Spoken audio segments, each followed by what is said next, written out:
তখন সে সময় চায়ের রেওয়াজ ছিল না, চা কোথায় পাবেন? এমন সময় কোন এক ব্যক্তির চা নজর করলেন। মওলানা পাক বললেন এইখান থেকে ওকে চা দাও। চা করে তার সামনে হাজির করা হলো। অবাক হলেন, ওই সময় তো চায়ের এত প্রচলন ছিল না, আবার চাই দিলেন। আর সাধারণত মেহমানকে কি শুধু চা দেয়? চায়ের সাথে আরো কিছু চা দেয়, তো শুধু চা দিয়েছেন। তো উনি জিজ্ঞাসা করলেন, হুজুর পাক কি শুধু চা দিয়ে পাঠিয়েছেন না আরো কিছু দিতে বলেছিলেন? তো বললেন যে না, হুজুর পাক শুধু চা দিতে বলেছেন। তো তখন উনি চাটা খেলেন, পান করলেন। তখন বুঝলেন যে আমি কামেল অলি পেয়ে গেছি। তো এখন উনি মুরিদ হতে চাইলেন, কিন্তু ওখানে মুরিদ করেন নাই। সেখান থেকে উনি কলকাতা ওনাকে নিয়ে আসলেন। আরো অনেক বড় ঘটনা আছে, কিভাবে উনি এসেছিলেন, কিভাবে নিয়ে আসলেন। কলকাতা নিয়ে আসলেন। কলকাতা খানকা শরীফে উনি থাকতেন। ওনাকে পাশান ফাঁসের জিকির শিখালেন। এই পাশান ফাঁসের জিকির করতে করতে করতে উনি আল্লাহ পাককে উনি দেখে ফেললেন। এবং আবু তাহের সাহেব জিজ্ঞাসা করলেন যে আপনি কি আল্লাহকে দেখেছেন? তো উনি বলেন আল্লাহকে যদি না দেখবো তাহলে মওলানা পাকের জিকির কেন দিলেন? মওলানা পাক এমন দিলেন যে তাকে আল্লাহ দেখিয়ে দিলেন, বুঝলেন না? এখন মওলানা পাকের একটা লাইব্রেরি ছিল অন্য জায়গায়।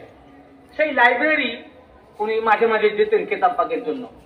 সেখানে মওলানা পাক গেছিলেন, ওনাকে সাথে নিয়ে গেছিলেন। ওখানে একটি গাছ ছিল, গাছের নিচে বসে আছে তিনি। আর মওলানা পাক ভিতরে এক মুরিদ ছিলেন, খাদেম মুরিদ, তার বাড়িতে পাঠিয়ে দিলেন। ওনাকে চিঠি লিখলেন, ইনি তোমার বাড়িতে থাকবেন এবং ইনি ইবাদত করবেন, এবং ইবাদতে করার সময় ওনাকে শুধু চাউল দিবে, নুনও দিবে না, তরকারিও দিবে না। আর উনি শুবেন না, বসে শুধু ইবাদত করবেন।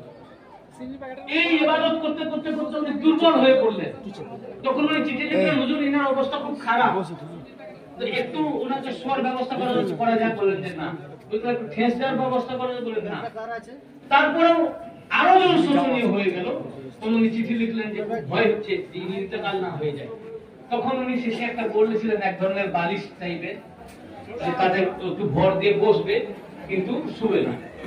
যাই হোক, উনি যখন কামাল জায়গায় পৌঁছে গেলেন, মওলানা পাক তাকে বেলায়েত দিলেন এবং বললেন যে এবার তুমি তোমার নিজের দেশে চলে যাও। উত্তর প্রদেশে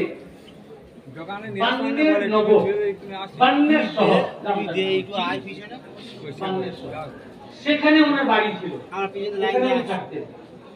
ওইখানে উনি বসতি স্থাপন করলেন এবং খানকা শরীফ নির্মাণ করলেন। এবং যেহেতু ওনার পীরের নাম মুর্শিদ আলী আল কাদেরী, ওনার নাম অনুসারে ওই গ্রামের নাম রাখলেন মুর্শিদাবাদ।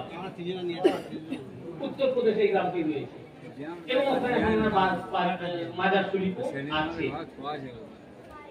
তো এইরকম ভাবে মওলানা অনেক বেলায়েত দান করেছে।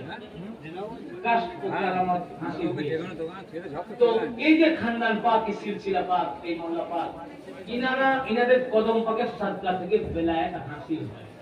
ইনারা ভিক্ষা হিসাবে বেলায়েত, ভিক্ষা হিসাবে বেলায়েত, ইনারা বেলায়েতের সরদার, বাদশাহ, শাহনশাহ। যাকে ভিক্ষা হিসাবে দিবেন ওলি হবে, যাকে দিবেন না ওলি হবে। ওনাদের মর্জি পাক, গস পাকের মর্জি হলো চোরের দিকে, বুঝতে পেরেছেন না? আমাদের চরম সৌভাগ্য, মওলানা পাকের জীবনী বিশাল। ওনার জীবনী, উনি দুনিয়ায় ছিলেন খুব কম, বেশি দিন ছিলেন না। খুব অল্প বয়সে সাজ্জাদানশীন হয়েছিলেন এবং দুনিয়াতে ছিলেনও খুব কম দিন, 50 বছর মনে হয় এরকম। কিন্তু অল্প টাইমে